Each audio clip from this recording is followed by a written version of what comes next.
และในตอนเช้าวันที่25 เมษายนที่สภาแห่งชาติสหายไซสมพรพรหมพิหารกรรมการกรมการเมืองศูนย์กลางพรรคประธานสภาแห่งชาติแห่งสาธารณรัฐประชาธิปไตยประชาชนลาวได้ต้อนรับและพบปะกับสหายเลืองเกืองกรรมการกรมการเมืองศูนย์กลางพรรคประธานประเทศแห่งสาธารณรัฐสังคมนิยมเวียดนามพร้อมด้วยคณะผู้แทนขั้นสูงในโอกาสที่เดินทางมาเยี่ยมยามรัฐกิจอยู่สาธารณรัฐประชาธิปไตยประชาชนลาวสหายไทยสมพรพรหมพิหารได้แสดงความปิติยินดีเป็นอย่างยิ่งที่ได้มีโอกาสพบปะกับสหายเลืองเกืองพร้อมทั้งตีราคาสูงต่อการเดินทางเยี่ยมยามทางรัฐกิจที่สปป.ลาวในครั้งนี้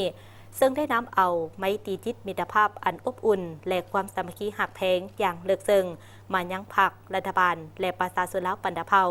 ทั้งเป็นการประกอบส่วนอันสำคัญเข้าในการเสริมขยายสายพัวพันมิตรภาพอันยิ่งใหญ่ความสามัคคีพิเศษและการร่วมมือรอบด้านระหว่างลาวเวียดนาม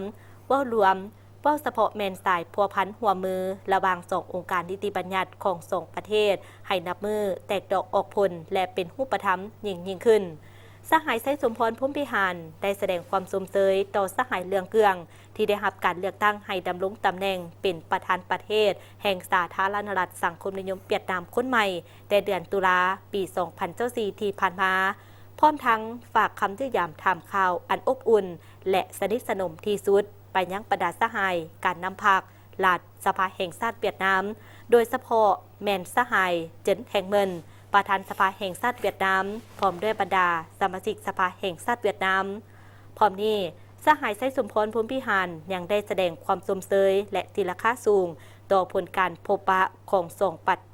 งประธานประเทศลาวเวียดนามที่ประสบผลสำเร็จอย่างจบงามโดยมีการปรึกษาหารือกันในหลายปัญหาอย่างกงไปกงมาและดำเนินไปด้วยบรรยากาศไมตรีจิตมิตรภาพฐานสหายไอน้องในครอบครัวเดียวกันในโอกาสดังกล่าวสหายไซสมพรพรหมพิหารได้ต่างหน้า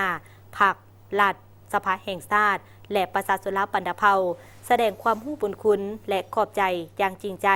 มายังพรรครัฐและประชาชนเวียดนามไอน้องที่ได้ให้การช่วยเหลืออันล้ำค่าและทันการให้แก่สปป.ลาวทั้งในสมัยต่อสู้กู้ชาติก็คือในระยะแห่งการปกปักรักษาและสร้างสรรค์พัฒนาประเทศชาติในปัจจุบัน